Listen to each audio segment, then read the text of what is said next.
Chapter 27. And the words of Esau, her elder son, were told to Rivkah in a dream. And Rivkah sent and called Yaakov, her younger son, and said unto him, Behold, Esau your brother will take vengeance on you so as to kill you.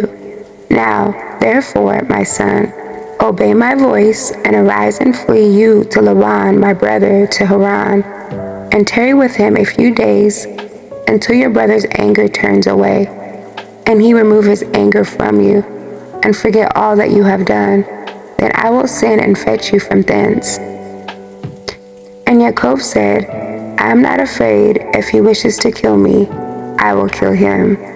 But she said unto him, Let me not be bereft of both my sons on one day. And Yaakov said to Rivkah his mother, Behold, you know that my father has become old, and does not see because his eyes are dull. And if I leave him, it will be evil in his eyes, because I leave him and go away from you. And my father will be angry and will curse me. I will not go when he sends me. Then only will I go. And Rivkah said to Yaakov, I will go in and speak to him, and he will send you away. And Rivkah went in and said to Yishak, I loathe my life because of the two daughters of Heth, whom Esau has taken him as women. And if Yaakov take a woman from among the daughters of the land such as these, for what purpose do I further live? For the daughters of Canaan are evil.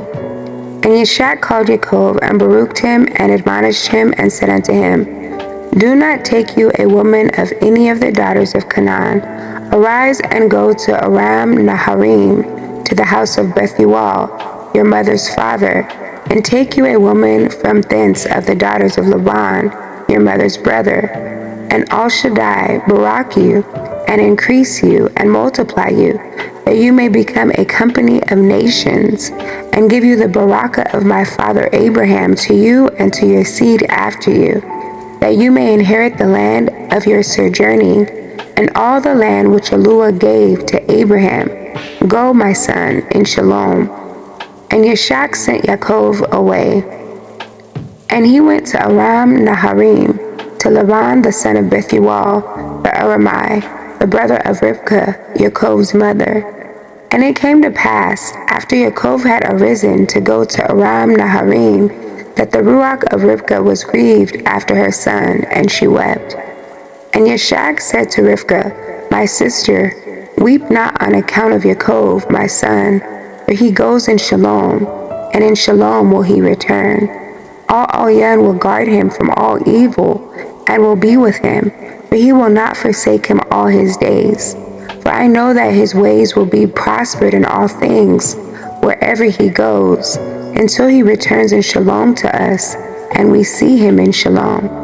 Fear not on his account, my sister, for he is on the upright path, and he is a perfect man, and he is faithful, and will not perish. Weep not. And Yishak comforted Rivkah on account of her son Yaakov, and baruched him. And Yaakov went from the well of the oath to go to Haran on the first year of the second week, in the 44th Jubilee. And he came to Luz on the mountains, that is Bet-el, on the new moon of the first month of this week. And he came to the place at evening, and turned from the way of the west of the road that night. And he slept there, for the sun had set. And he took one of the stones of that place and laid under the tree. And he was journeying alone, and he slept. And he dreamed that night, and behold, a ladder set up on the arets, and the top of it reached to Shamayim. And behold, the Malachim of Yahuwah ascended and descended on it. And behold, Yahuwah stood upon it. And he spoke to Yaakov and said, I am Yahuwah, Eluah of Abraham, your father, and the Eluah of Yishak. The land whereon you are sleeping, to you will I give it, and to your seed after you. And your seed shall be as the dust of the arets, and you shall increase to the west and to the east, to the north and the south. And in you and in your seed shall all the families of the nations be baruched. And behold, I will be with you, and will guard you whatsoever you go. And I will bring you again into this land in shalom, for I I will not leave you until I do everything that I told you of.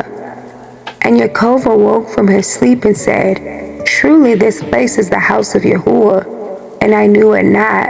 And he was afraid and said, Dreadful is this place, which is none other than the house of Eluah, and this is the gate of Shamaim. And Yaakov arose early in the booker, and took the stone which he had put under his head, and set it up as a pillar for a sign. And he poured oil upon the top of it, and he called the name of that place Baal, but the name of the place was Luz at the first. And Yaakov vowed a vow unto Yahuwah, saying, If Yahuwah will be with me, and will guard me in this way that I go, and give me bread to eat and raiment to put on, so that I come again to my father's house in Shalom, then shall Yahuwah be my Eluah, and this stone which I have set up as a pillar for a sign in this place shall be Yahuwah's house. And of all that you give me, I shall give a tenth to you, my Eluah.